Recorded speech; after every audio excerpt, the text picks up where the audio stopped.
আবারও লাগামহীন নিত্য পণ্যের বাজার। সপ্তাহের ব্যবধানে বেড়েছে সব ধরনের পণ্যের দাম। বিশেষ করে শাকসবজি কিনতে হিমশিম খাচ্ছে সাধারণ ক্রেতারা। এমন অবস্থায় সরকারকে দ্রুত বাজার নিয়ন্ত্রণে মনোযোগী হতে তাগিদ দিয়েছেন তারা। সোহাগ মিয়ার ক্যামেরায় ওয়ালিদ সিদ্দিকীর রিপোর্ট। নিত্যপণ্যের ঊর্ধ্বগতিতে মাছে ভাতে বাঙালির এখন ডাল ভাত জোটানোই কঠিন হয়ে গেছে। নতুন করে না বাড়লেও আগের বাড়তি দামেই বিক্রি হচ্ছে সব ধরনের চাল। মসুর ডাল আরও এক দফা বেড়ে বিক্রি হচ্ছে 160 টাকায়। কাঁচামরিচের ঝালে আর পেঁয়াজের ঝাঁঝে নাকাল সাধারণ ক্রেতারা। আমদানির পরও পেঁয়াজ বিক্রি হচ্ছে 80 টাকায়, আর মরিচ চলে গেছে ক্রয় ক্ষমতার বাইরে। চালের বাজারটা আগের মতনই আছে, বাড়তি দামটাই আছে, দাম এখনো কমে নাই। যদি ইন্ডিয়ান চালটা ঢুকে তাহলে বাজারটা একটু কমবে।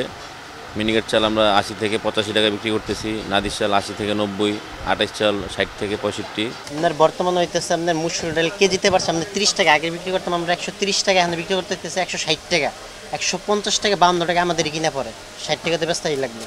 আর পেঁচে আপনার আগে বিক্রি করতাম হইতেছে অনেক আগে হইতেছে বিক্রি করতাম হইতেছে পেঁচ 60 টাকা 65 টাকা, এখানে বিক্রি করতে হইতেছে 80 টাকা, আঙ্গুরি 76 77 টাকা কিনা পড়ে পাইকারি বাজারে। টানা বৃষ্টি দুঃসংবাদ ডেকে এনেছে সবজির বাজারে। 100 টাকার নিচে মিলছে না কোনো সবজি। ভেন্ডি 80 টাকা, পটল 80 টাকা, তারপর হলে বেগুন 120 টাকা কেজি, সাদা বেগুন 130 টাকা কেজি, লম্বা বেগুন 120, সরষা 100 টাকা, তারপর হলো গাজর 120 টাকা কেজি। দাম কমবে আপনার এই যে শীত গেলে, বন্যা বাদল না গেলে, বৃষ্টি বাদল না গেলে, পানি টান না দিলে কাম হইব না। সাধারণ মানুষের জন্য, আমাদের জন্য টিকে থাকাই কষ্টকর বর্তমানে। এদিকে মানে কারোর কোনো পদক্ষেপ নাই, কোনো গুরুত্ব নাই, জবাবদিহিতা নাই। যেটা যেভাবে যার যেভাবে খুশি সেভাবে চলতেছে, মানে কোনো কিছুর নিয়ন্ত্রণ নাই। হঠাৎ সংকট নেমে এসেছে ডিমের সরবরাহে। ডিমের দাম ডজন প্রতি বেড়েছে 20 টাকা। অন্যান্য খাদ্যপণ্যের মতো মাছ, মাংস ও মুরগির দামও সাধারণ ক্রেতাদের ক্রয় ক্ষমতার অনেক বাইরে। হঠাৎ করে এখন দেখছি 145 টাকা ডজন। হঠাৎ করে এত বাড়ছে, এটা আসলে আমাদের জন্য যারা মধ্যবিত্ত আছে, যারা স্টুডেন্ট আছে, ব্যাচেলার থাকে, তাদের জন্য অনেক কষ্ট।